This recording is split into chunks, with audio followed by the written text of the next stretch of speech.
I've seen Grand Budapest Hotel and Fantastic Mr. Fox. They're both really great movies. And I think this movie is going to be, I don't know, better, I guess. But, yeah. Yes, you know, the interesting thing with Koyu, too, is I sort of, when I cast Koyu, I didn't quite grasp how young Koyu is turning 11 today. The character in the movie is 12. We recorded the movie 2 years ago. That's some of the youngest casting. He played old. But I will say that we were very, when you do a movie like this, the work that happens with the actors happens briskly. And it happens early in the process. And then so much of what so many people do over the time period after is inspired by what we hear. You know, it's not just the animation of the performances, it's the creation of the puppets, and everybody's hearing these voices. And Koyu's voice was really a wonderful, wonderful voice. He doesn't.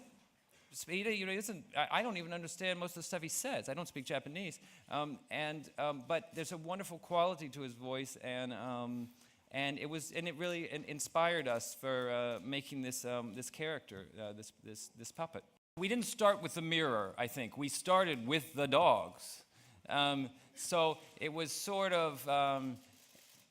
More like, how do we take this dog story that we already want to tell and find where it's going to lead us? Where is it going to take us? What do the dogs want to do?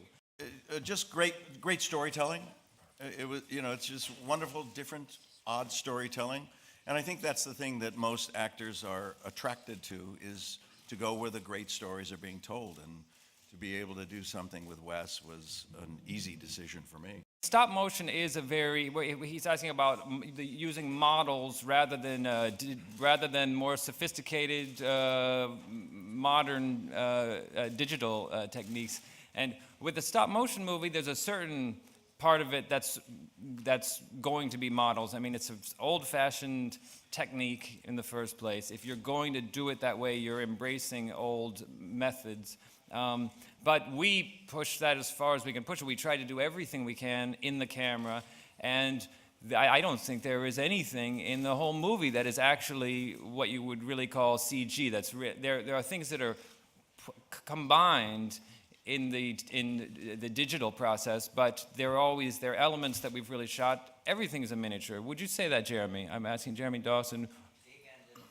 Big and little miniatures. Sometimes we build something that needs to be so big that if we built it in scale to the puppets, it would just be like the size of this room, and you'll find ways that how are we going to stay within our within the limits of our resources and still do it. But on the other hand, for a movie like Grand Budapest Hotel, or we did some on the movie before that called Moonrise Kingdom, the real answer is I love models, and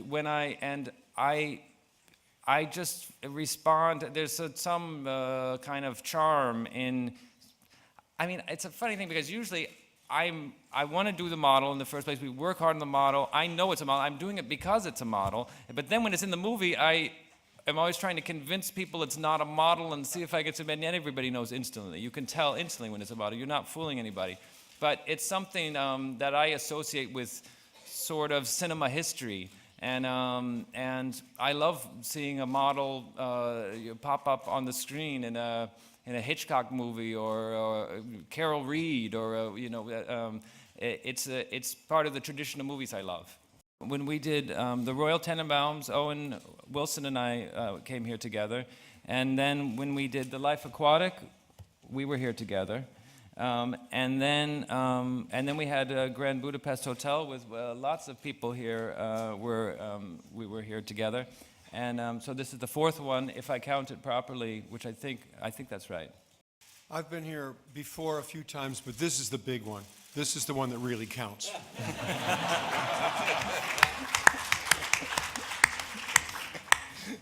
The others, nothing. This is very, very big. This is huge. It's going to be enormous.